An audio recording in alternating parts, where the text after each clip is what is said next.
Good afternoon, everyone. Welcome to the afternoon session. Session 4 will be the topic of Guardians of Truth, how to ensure the accuracy of ESG information. My name is Thitinant Tengaumnuay, chairperson of this session. The presenter is here with me, Professor Takuma Kumashiro from Kobe University, who is the author of this paper, and the commentator is Professor Jennifer Hill from Monash University and ECGI.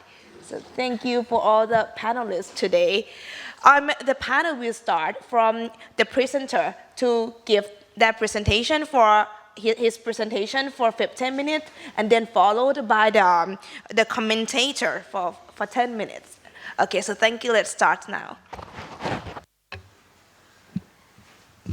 Thank you very much for the kind introduction. My name is Takuma Kumashiro. I am Associate Professor at the Graduate School of Law, Kobe University in Japan.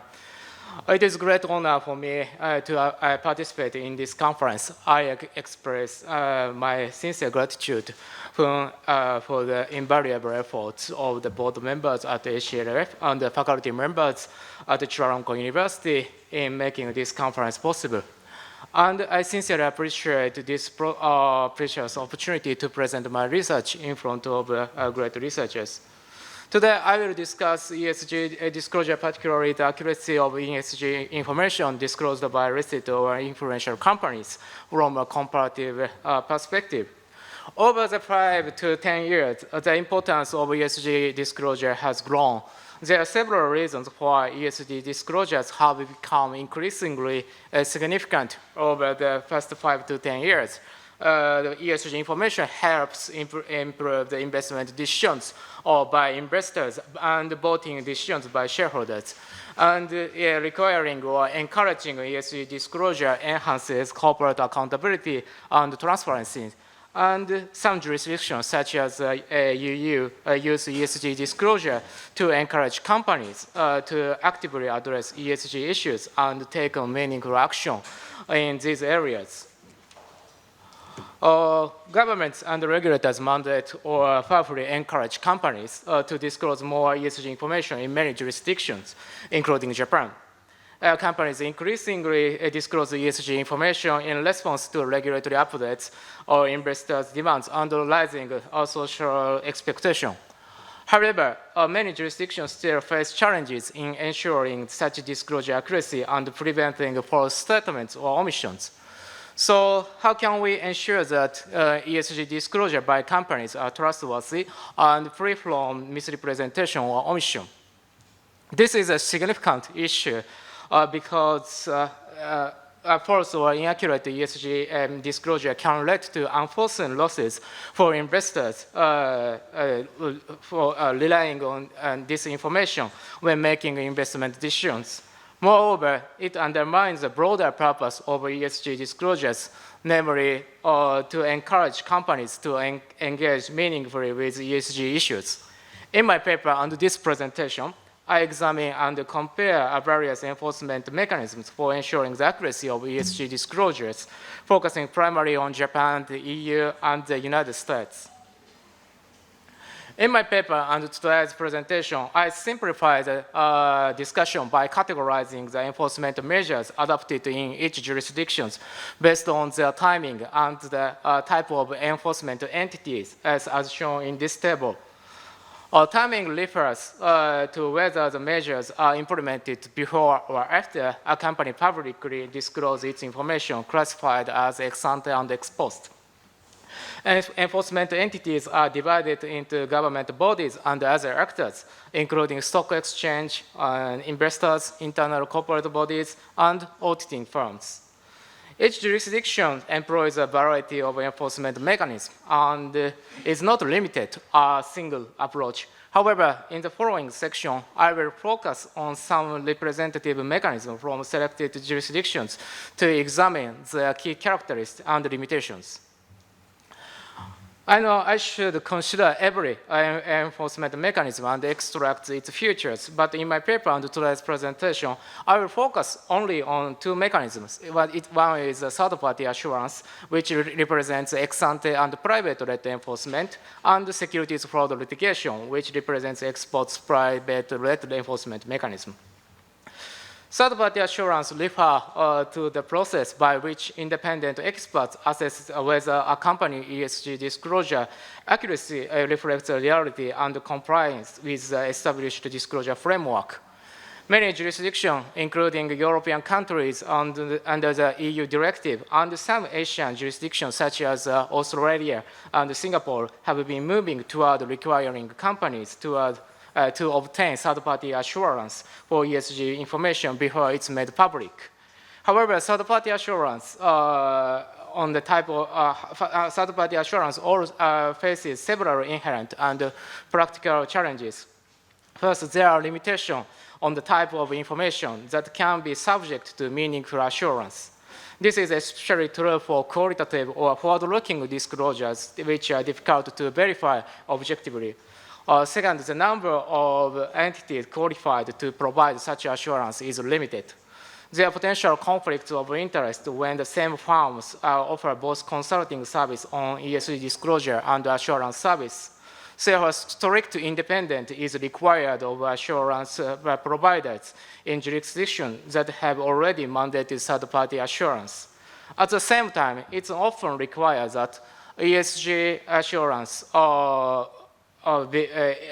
be conducted by the same audit firm that handles the company's financial audits, ensuring an integrated audit approach.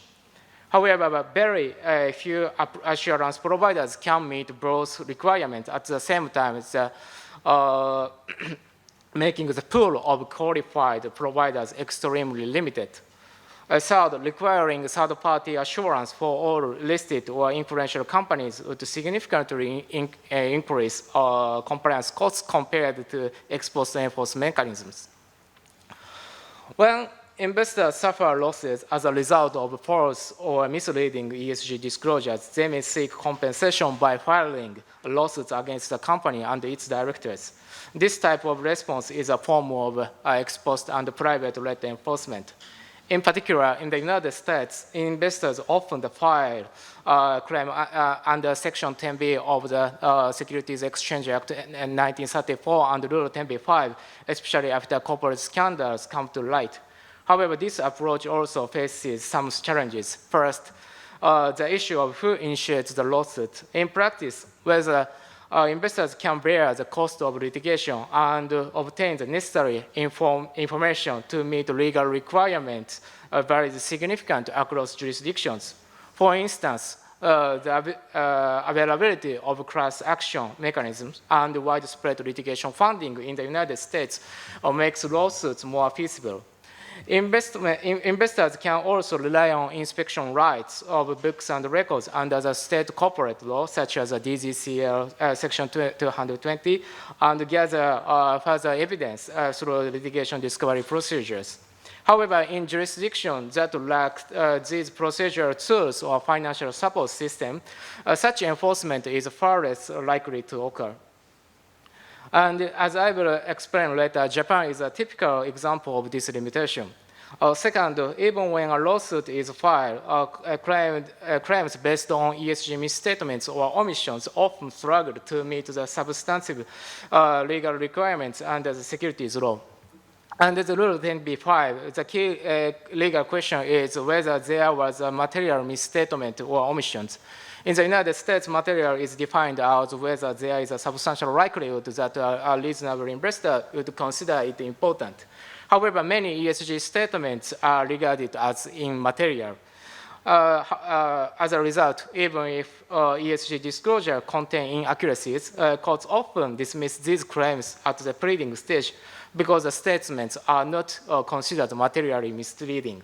Third, the United States experience shows it is extremely difficult to balance the promotion of the investor lawsuits and with the need to prevent frivolous litigation. For these reasons, ex post and private right enforcement through civil liability has limited effectiveness in preventing false or misleading ESG disclosures.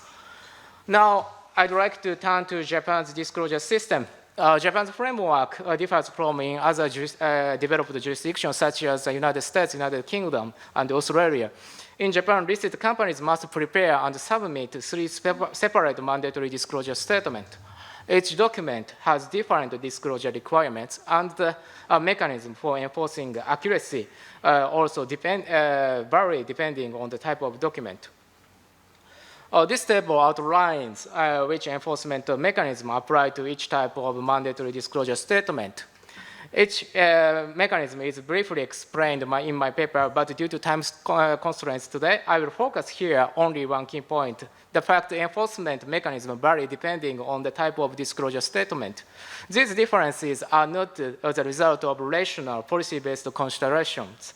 Instead, they are path-depending, arising from the lack of the coordination between the various legal frameworks governing each document, corporate law, securities law, and stock exchange listing rules. Each regime imposes its own requirements without overarching integrated structure.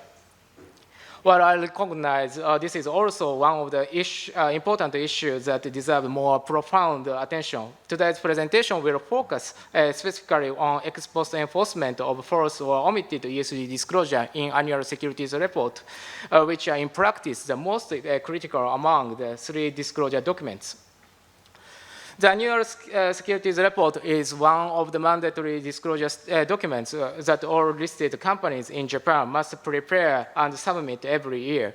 It requires a disclosure of both financial information and ESG-related information.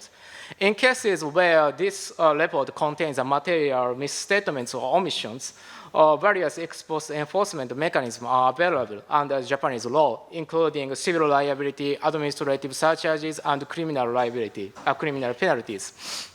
There have been 8 recorded cases where enforcement actions were taken against misrepresentation or omissions in annual security reports.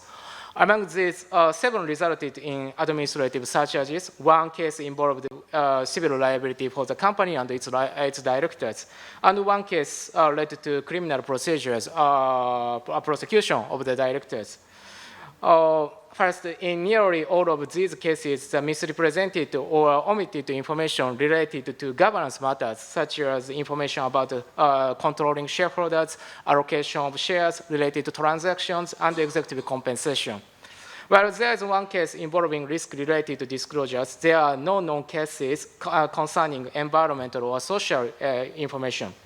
Second, enforcement in Japan is mainly carried out by public authorities, namely the financial service agencies and prosecutors. Except for 1 case, there are no reported instances in which investors or shareholders pursued private claims for damage over the misstatements in non-financial information. Third, even public enforcement appear to be limited in scope of frequency. The financial service agencies imposes administrative surcharges based on recommendation from the Securities and Exchange Surveillance Commission, SESC. However, SESC issues fewer than 10 recommendations per year, including those related to financial disclosures. The total number of staff at SESC is under 400, and only a few dozen personnel are assigned to the Disclosure Inspection Division, which is responsible for reviewing corporate filings. This division often lacks the resources to access and conduct thorough investigation. As a result, SESC's capacity to detect false or misleading ESG disclosure is significantly constrained, raising concerns about potential under-enforcement in Japan's current ESG disclosure framework. We are short on time, so this slide is just a summary of what I've discussed over the past few minutes, so I'll skip it. So now I will conclude my presentation by summarizing on some of the key points and takeaways. Ensuring the accuracy of ESG disclosure is not only crucial for investors, but also for a broad range of stakeholders. ESG information is expected to serve multiple purposes, from guiding investment decisions to improving corporate accountability and transparencies, and encouraging companies to tackle ESG challenges. For that reason, integrity of this ESG information must be safeguarded. Each enforcement mechanism has its own strengths and its limitations. For example, third-party assurance can help prevent inaccurate disclosure in advance, but may be costly and limited in scope. Securities fraud litigations, while helpful in deterring misconduct, often struggle with procedural substantive hurdles. Public enforcement has the advantage of being independent of company influence, but in Japan, it tends to be reactive and sourced. So what's needed is better balance, a more integrated and strategic combination of ex-ante and ex-post measures, as well as public and private enforcement. Moreover, we should not ignore the question of who bears the cost of these mechanisms. Thank you very much for your attention, and I would be delighted to take your questions and comments. Sorry for. Thank you very much for Professor Takuma Kumashiro. I understand that the time is very limited. So if any participants have any questions, just keep that, and we will have the session after the comments, and you can ask your questions, and Professor Kumashiro can elaborate your arguments. Okay, so next will be the commentator, Professor Jennifer Hill from Monash University. Great to be here in Bangkok again. Thank you very much to the organisers. I think we're just getting our computer up and running. So just when we get this up, is that right now? Okay. Great. It's now. Yeah. Okay, so up there. Here we go. Just what does this paper tell us? Wait a minute, students, please switch on the monitor. It's not open yet.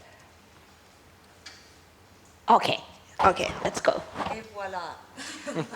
So what does the paper tell us, and why is it an important contribution to the literature here? Well, it tells us, that ESG disclosure is important, and it tells us why it's important. And I think Professor Kumashiro has given us a good idea of why it is so important. It's important for the quality of investment decisions. It's important that some systemic risks can't be diversified, such as climate change. It enhances accountability, and it provides the foundation for private enforcement. The paper looks at the role of legal regulation in ensuring the accuracy of ESG disclosure, but it looks at challenges for the regulatory regime.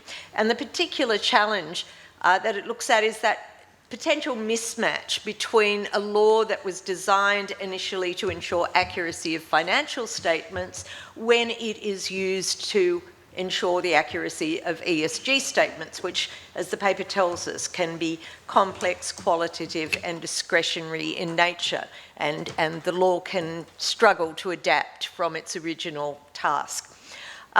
It has a comparative focus in the paper, Japan, US and EU, though I did think that there could have been more on the EU side, and I'll talk about EU later. And so basically the paper is all about regulatory responses to ESG washing, and it shows that it is just the latest iteration of misleading and deceptive conduct. Now, of course, the paper sort of assumes that companies are going to be have the incentive to ESG wash and say they're doing more in the context of ESG than they're actually doing. Although at the moment we're kind of seeing the reverse in the UK. We're seeing a company that was touting its ESG credentials, that it's now under attack by Elliott Management, which wants, the company to revert to its core oil and gas activities.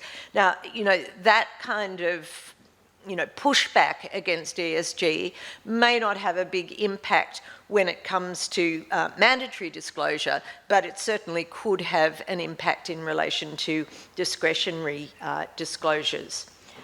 So the central research question in the paper is basically what's the optimal regulatory mix of these different levers of regulation? And the paper, I really like this, that it kind of sets out this mix and match determinants. The fact that Japan takes a public enforcement ex post approach, US takes a private enforcement ex post approach, but the EU, the current developments are very much about, preventing ESG washing from the get-go.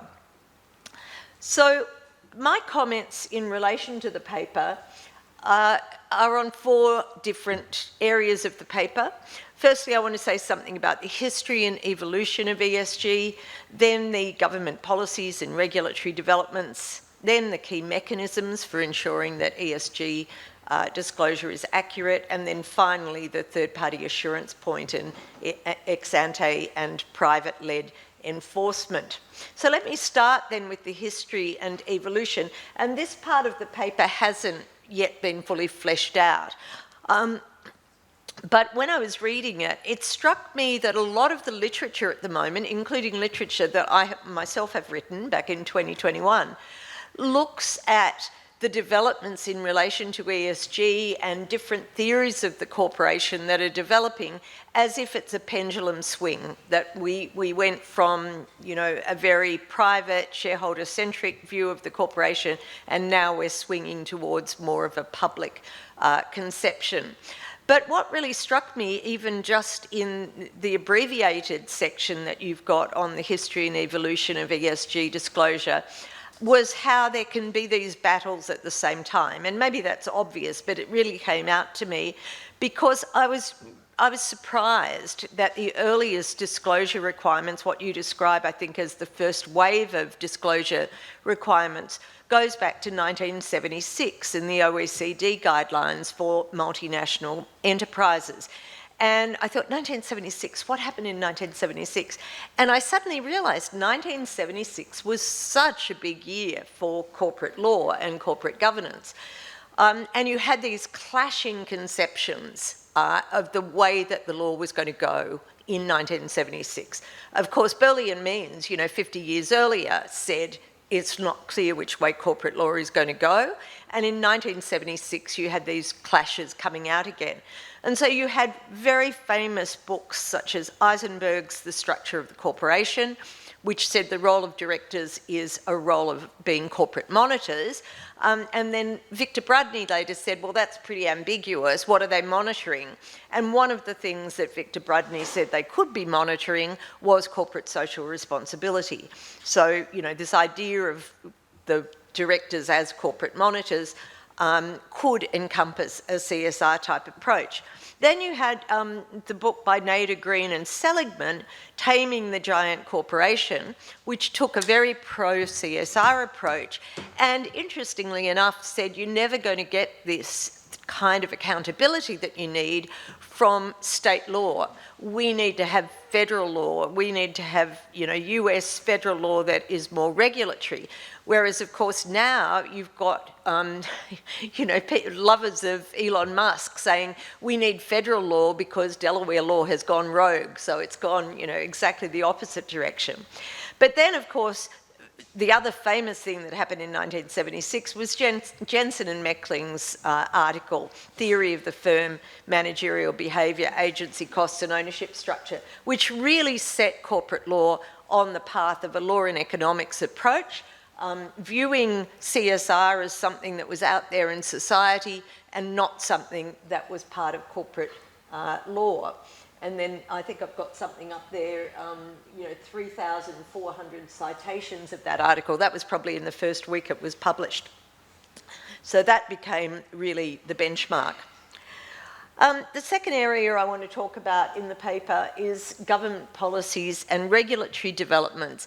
And I think it plays on very nicely some of the themes we were talking about in the panel I was on earlier today when we were talking about that tension or interplay between supranational and national regulatory developments.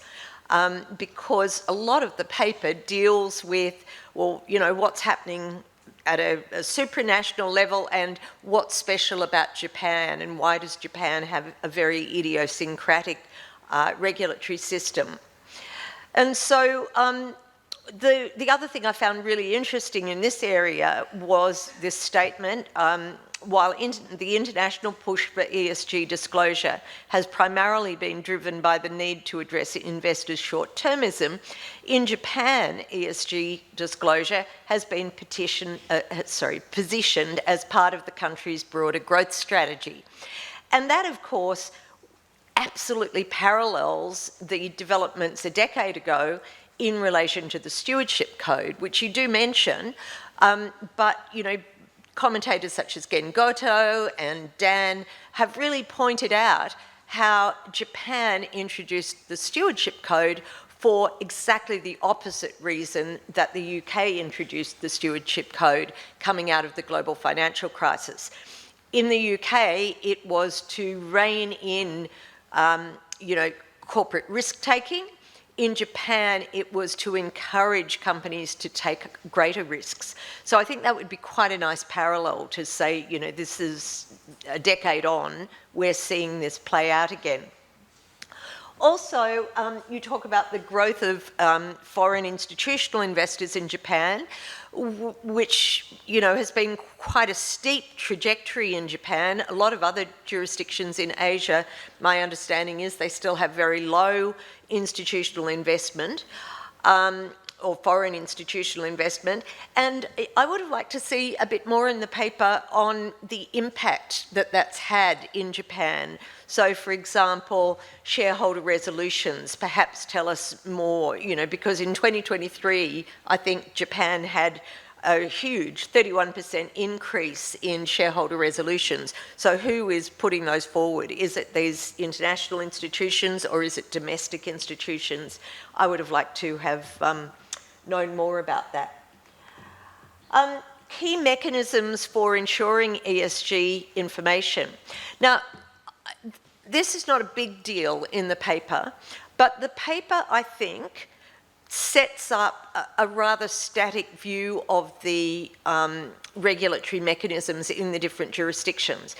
And so does this other recent paper by Luca Enriquez, Gatti and Shapira, where they talk about this transnational element of whether European jurisdictional rules are going to apply to American companies that are operating there.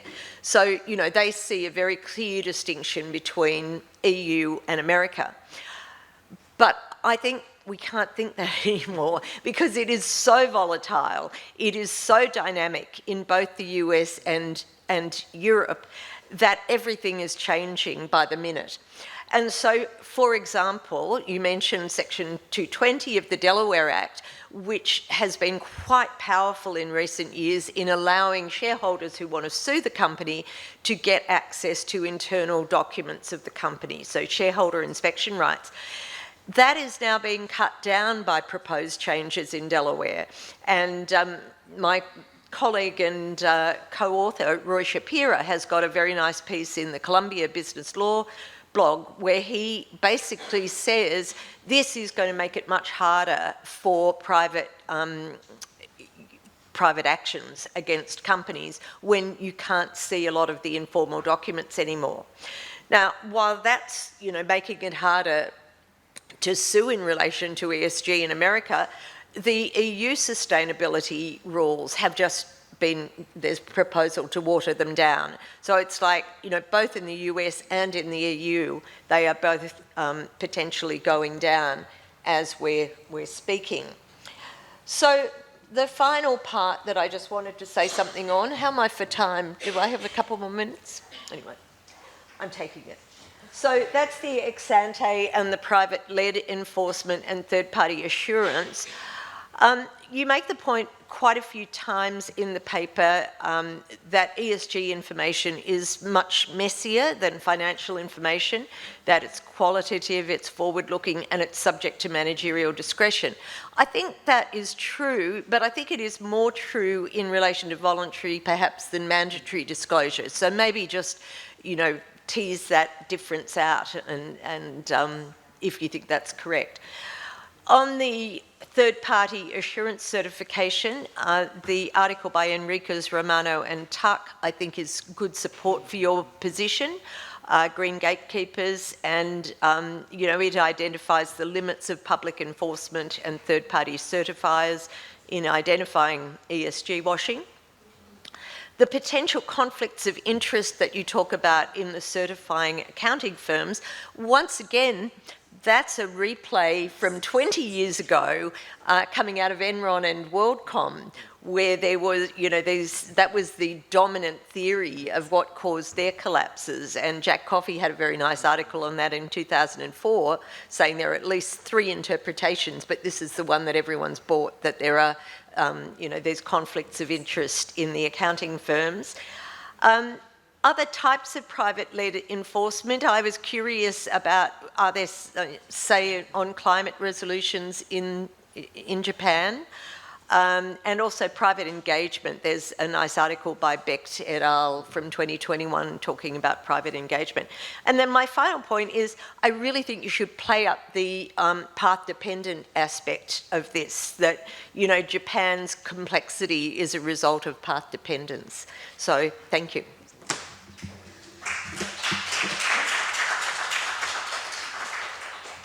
Thank you, Professor Hill, for commentary. So now it's time for Professor Kumashiro to give the response to the commentary. Thank you for all very insightful comments and the insightful suggestion for my papers. You have many points.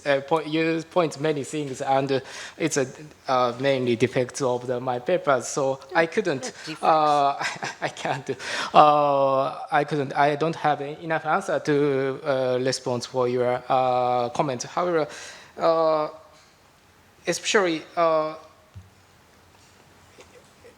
it's a. The tracing of the ESG history and the United States and the EU, the argument on the ESG disclosures, it's a trace that I have to trace more, and especially the recent argument is green gatekeepers, and I have to check the potential, the traditional discussion of the by coffee. Conflicts of interest. Thank you for your suggestions and many comments. Yes, I would just say they're not defects in the paper, they're just elaborations. And I think just that slight reframing of just how volatile developments are at the moment. So thank you very much. I think your Professor Hill, your commentary is not only useful for Professor Kumachima's paper, but also for my paper as well, because we are doing for Thailand's ESG disclosure. So thank you very much for all your suggestions on research papers. I think they are very useful. So now any participants who have any questions, so you first. Okay, just a very basic question. Do we really need strong enforcement system for ESG information to the same extent as we have in financial information? Because as you said in your paper, the nature of information is different, and we are using the disclosure for mainly for listed firms to enhance the disclosure of ESG, especially E and S, for more broader stakeholders. So maybe the optimal, I'm not sure, but maybe the optimal enforcement is let them make disclosure, but forget about that and just weekly enforce the rule. So why do we need this kind of strong enforcement? That's my question. Thank you for critical question for my papers.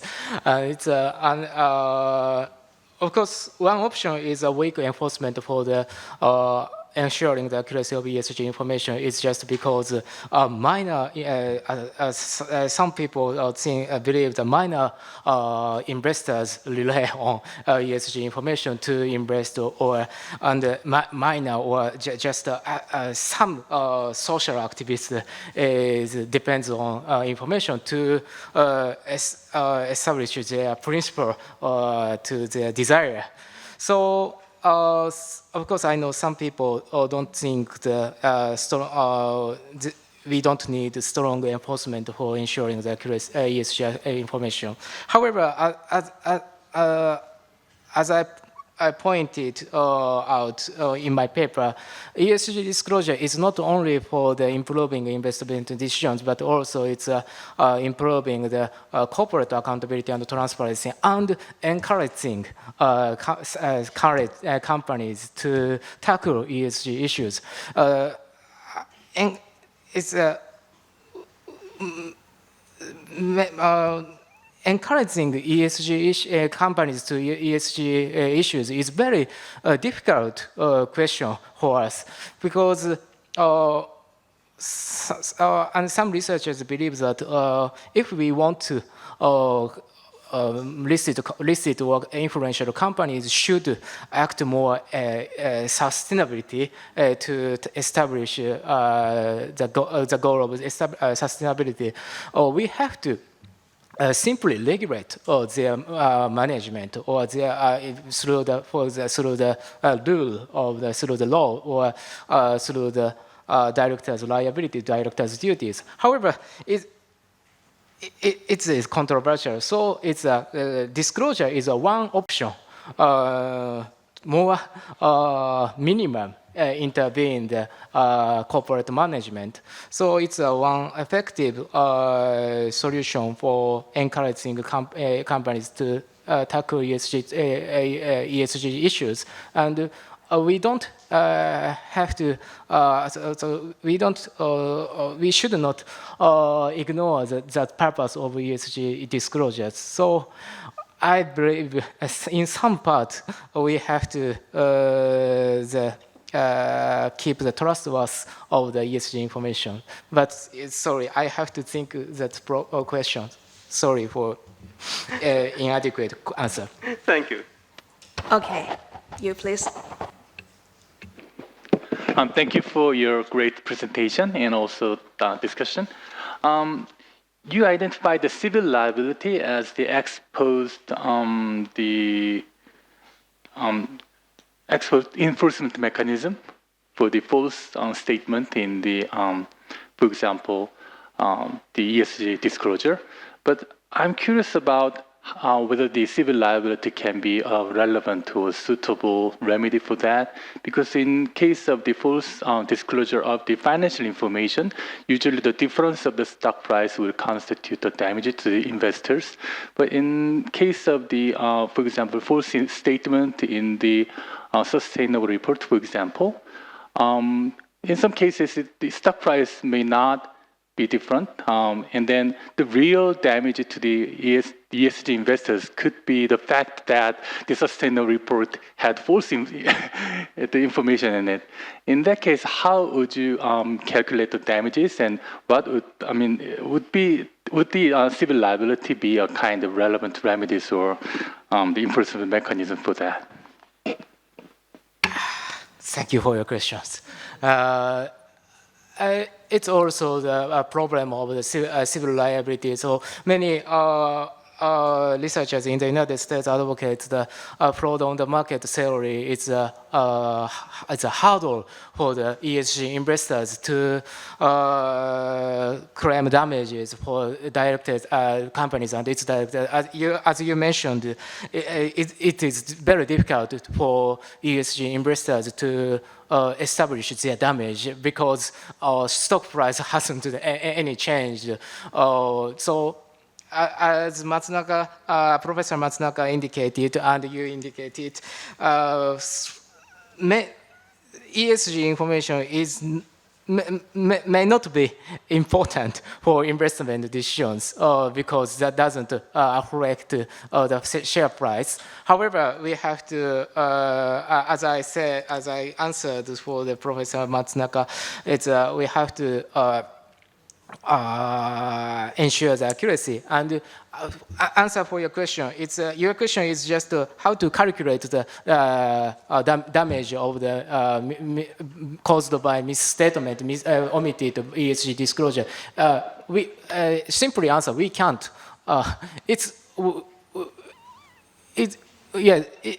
I don't have any solution for that problem based on the fraud on the market. So ESG investors try to establish their own ability to detect to the damage of their investment decisions. However, it's very difficult for ordinary institutional investors. So I don't have any solution for your questions.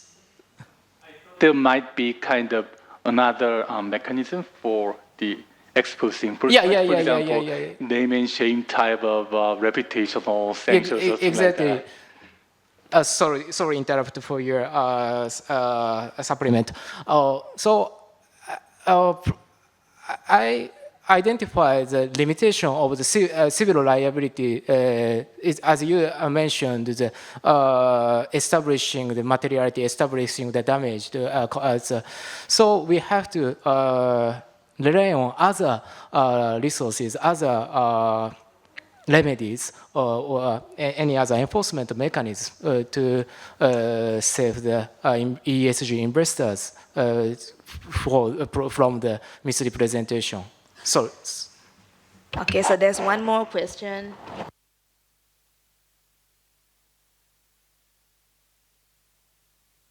For questions already raised. So you mentioned this materiality thing. So basically I think it goes to the core of this question, what exactly is fraud? What is inaccuracy in ESG report? So I think different jurisdictions may take different views. For instance, in US, we know it's a single materiality. But in EU, you compare these two, but I think one stark difference is actually they used a double. So I don't know, first of all, I'm not sure, what exactly is the Japanese law in that regard. And if Japanese law is single materiality, like, in US, then just like, the previous, two, commentators just mentioned, probably that kind of thing is not inaccurate at all, because it doesn't go to the financial materiality of the company. Therefore, I think the calculation of damage, the question is mooted, because to start with, there's no fraud. Because, the materiality thing already, prevents, from being a case. However, if Japan somehow takes an EU view as the double materiality, then, of course, you need to look at materiality to the bigger, environments, those kind of things. And I think that this difference probably makes a lot of sense in terms of the enforcement mechanisms. As, the previous two professors, rightfully, pointed out, the single materiality, maybe you can use more, ex-post things. But if it's, double materiality, it's the other way around, then probably we have to count more on the public enforcement. But maybe they both will be exposed. This, I don't know, it's probably not a question, it's more sort of comments, for your consideration. Thank you for your comments. What you said is just what I want to say. Exactly. So under the single materiality,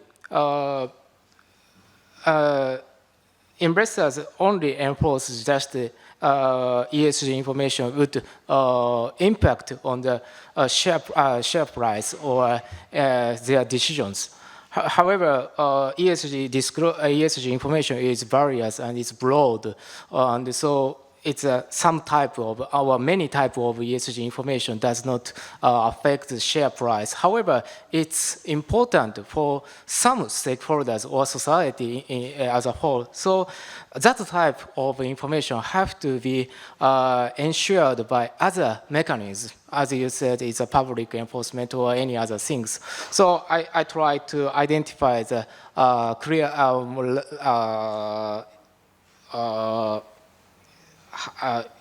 which enforcement mechanism is suitable for the ESG, ESG information, and which type of ESG information is suitable for private enforcement or public enforcement. I have to think it, and thank you for your comments. Okay, thank you for all comments. I'm sorry that the time is limited, so we have to move to the next session. If you have any further questions, I think we can have more discussion after the session.